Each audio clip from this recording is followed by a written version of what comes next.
We made this movie for you guys. That's why we made the movie, because we share a passion about this character. As we all know, he's a much darker character, and I think that's what distinguishes this movie. Unlike other Marvel films, this is a much grittier, grounded, complicated character. There's no one more perfect to play Eddie Brock in Venom. But for me, as a huge fan of Tom, I love pretty much everything. No, I can say officially everything he's been in.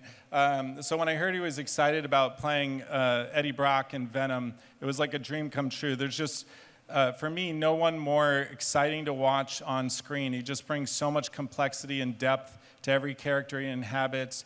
There's a danger and a complexity. And with what's unique to this character is just that duality between Eddie and Venom, and watching what he does with everything he inhabits, he just elevates it to the next level. So it was a dream come true to find out that he was interested, and it's been an absolute pleasure working together on this film. Venom is by far, like, for me, the I don't want to upset anyone, but I think he's the coolest Marvel superhero that there is. I just like the way he looks, first and foremost. Then also there's my son, and he's a massive Venom fan, and he was a very strong influence on me as to why I ought to play Venom specifically.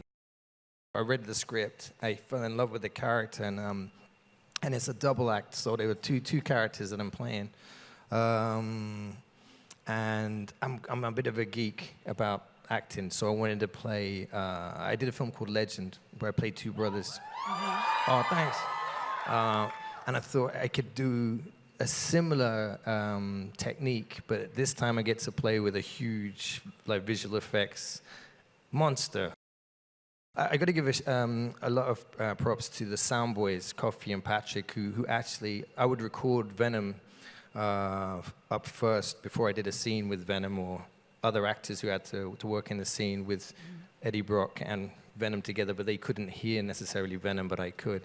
And the sound boys would listen to my cues or the other actors' cues and have to play or interrupt other actors with the right lines at the right time. As a director, it was just so exhilarating to watch him have these conversations with himself all at once.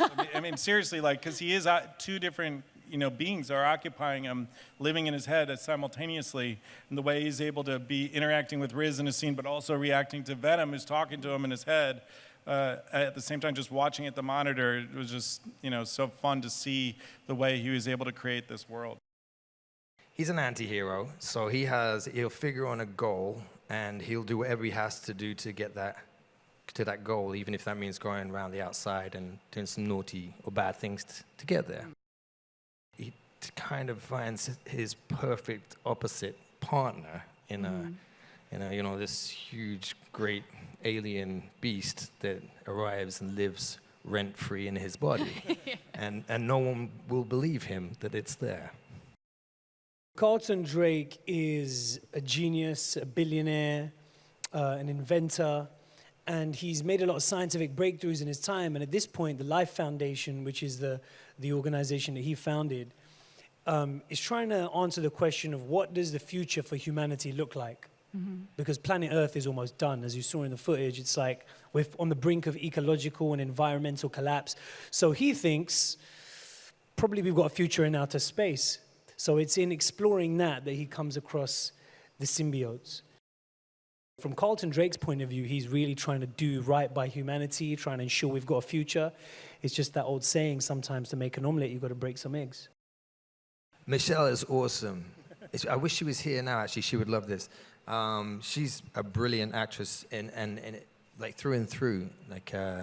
There's nothing that actor cannot do. She's brilliant, and working with her, she's a consummate pro. She's super, super patient with me talking to myself all the time, trying to figure things out. She's a problem solver, and she's awesome. She's an awesome actress. So working with her is a delight.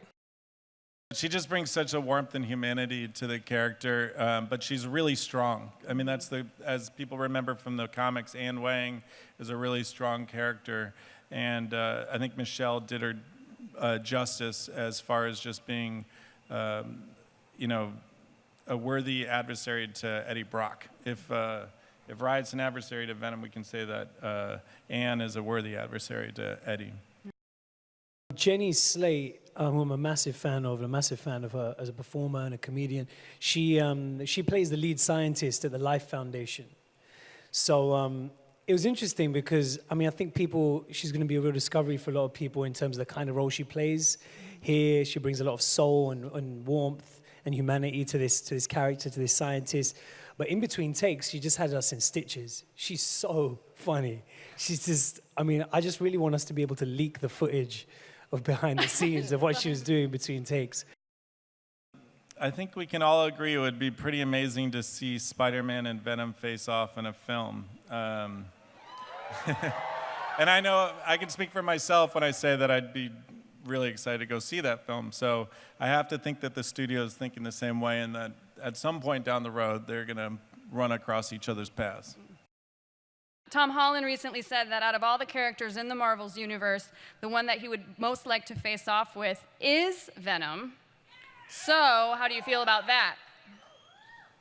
Who, me? You ready to go face to face? What, toe to toe with Tom Holland? Yeah.